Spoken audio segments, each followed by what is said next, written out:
샬롬, 중고등부 친구들 한 주간도 잘 보냈나요? 오늘은 제7과 중독되긴 싫어라는 주제로 은혜 받는 귀한 시간 되길 원합니다. 기도하겠습니다. 중독이란 술이나 마약 따위를 계속적으로 지나치게 복용하여 그것이 없이는 정상적인 생활이 불가능해진 상태를 말합니다. 여러 가지 악한 것들에 우리가 중독되게 하여 우리의 삶을 파괴시키는 그 마귀의 꾀임에 오늘도 우리가 넘어가지 않도록 하나님 우리를 도와주세요. 감사드리며 예수님의 이름으로 기도드렸습니다. 중독 전문가 단체인 중독포럼에 따르면 우리나라에는 알코올 중독자 155만 명, 인터넷 혹은 스마트폰 중독자 233만 명, 도박 중독자 220만 명, 마약 중독자 10만 명 등 우리나라 인구 약 5천만 명 중 618만 명이 4대 중독에 빠져 있다고 합니다. 이는 국민 8명의 1명꼴입니다. 이런 중독으로 인한 사회 경제적 비용만 연간 109조 5천억 원에 이를 정도라고 합니다. 특별히 청소년들의 인터넷 혹은 스마트폰 중독이 심각한 상태인데 여성가족부가 전국 청소년 129만 1,546명을 대상으로 조사한 결과에 의하면 15.2%에 해당하는 19만 6,337명이 인터넷 혹은 스마트폰 의존도가 지나치게 높은 과의존 위험군으로 진단됐다고 합니다. 기독교 상담학자인 에드워드 웰치는 중독은 영적 주권에 관한 문제라고 진단하고 누가 당신의 주인인가, 하나님인가, 욕구인가? 라고 묻습니다. 중독은 우리의 영적 주권을 하나님이 아닌 우리가 원하는 중독 물질이나 행위에 내주어 버리는 우상 숭배와 같습니다.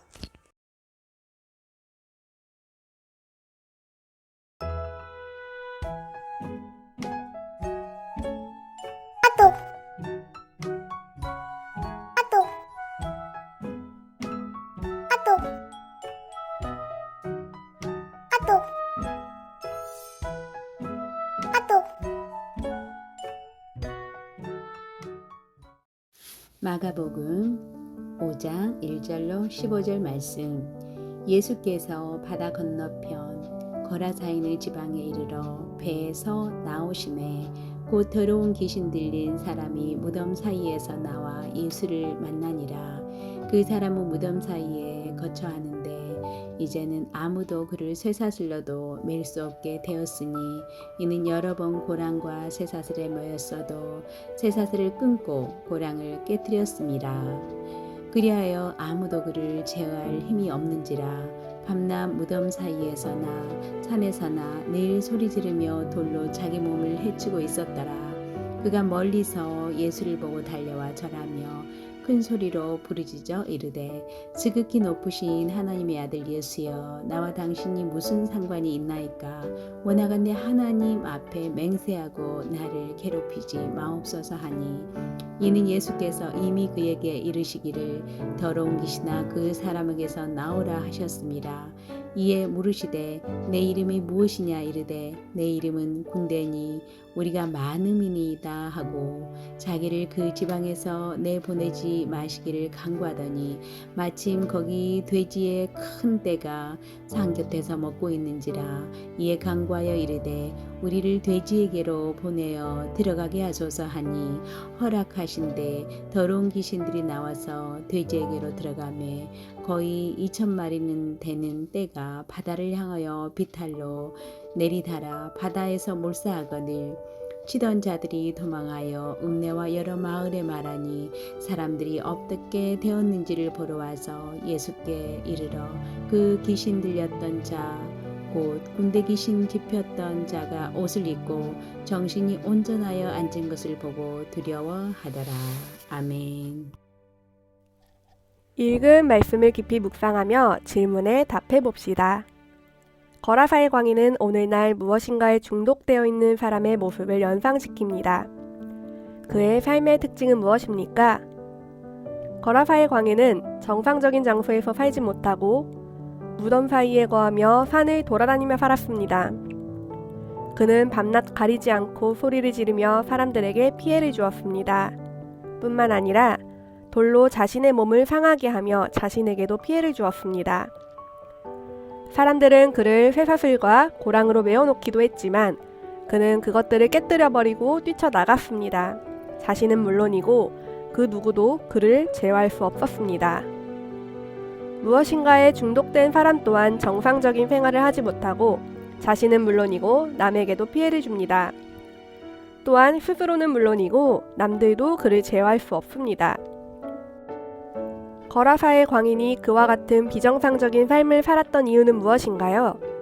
예수님은 그를 어떻게 구원해 주셨나요? 거라사의 광인의 안에는 군대라는 이름을 가진 많은 귀신들이 거하고 있었습니다.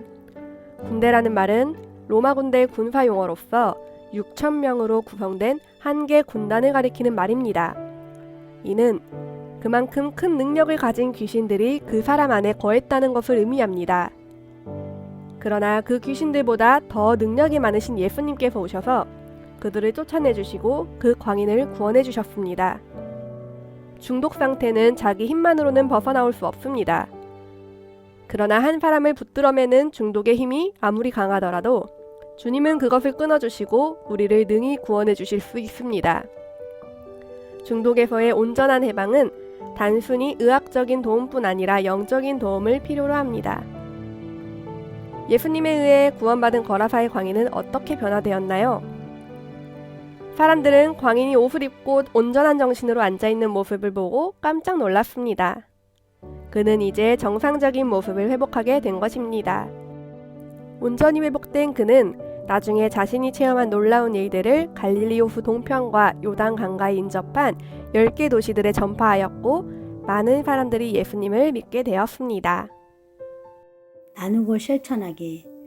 주변에서 직접 보고 들은 경우 혹은 대중매체 등을 통해서 접해본 중독 현상들은 무엇이 있는지 서로 나누어 봅시다. 우리는 여러 가지 중독 증상들을 직접 접하거나 혹은 간접적으로라도 보고 들어 알 수 있습니다. 일 중독, 마약 중독, 약물 중독, 도박 중독, 성 중독, 음란물 중독, 도적질 중독, 담배 중독, 일 중독, 쇼핑 중독, 스마트폰이나 인터넷 중독, 게임 중독 등 중독이 되는 사람들은 처음에는 자신이 중독되는 대상을 통제할 수 있으며 적절한 수준에서 그것을 즐기며 행복할 수 있다고 생각합니다. 그러나 점점 거기에 빠져들기 시작하면서 나중에는 중독되는 대상이 자신을 통제하며 자신의 삶을 파괴하게 됩니다. 이 청소년들에게 있어서 특별히 스마트폰이나 인터넷 게임, 음란물, 담배 중독 등이 심각한 편인데 중독된 경우에 나타나는 일반적인 증상들을 살펴보면서 혹여 자신에게 해당되는 부분은 없는지 나눠봅시다. 1. 내성. 동일한 시간이나 동일한 양으로는 만족되지 않아 계속해서 늘려간다. 1. 금단 현상. 하지 못하면 불안하고 불쾌해진다. 2. 의존. 하지 않으려고 노력해보지만 결국은 하게 된다. 4. 사회적 문제. 지각하거나 결석 등 사회 활동에 문제가 생긴다. 5. 금전적인 손실. 감당하기 힘들 정도로 금전적인 손실을 보면서도 계속할 수밖에 없다. 6. 인간관계의 갈등. 부모나 선생님께서 못하게 해서 관계가 안 좋아짐에도 계속된다. 7. 부정. 자신은 중독된 상태가 아니라고 하면서 언제든 끊을 수 있다고 장담한다. 8. 기능의 감소. 학업에 소홀해지는 등 잘해야 하는 일들을 잘 하지 못하게 된다. 9. 법적 문제. 법적으로 문제가 되는 행동을 하면서까지도 계속 해야 한다. 10. 대인관계의 파괴. 대인관계의 갈등을 넘어 대인관계가 완전히 파괴되더라도 계속된다. 3. 자신의 삶 속에 더 깊이 빠져들기 전에 속히 벗어나야 할 문제들은 없는지 생각해보고 결단하고 실천에 옮깁시다. 아멘.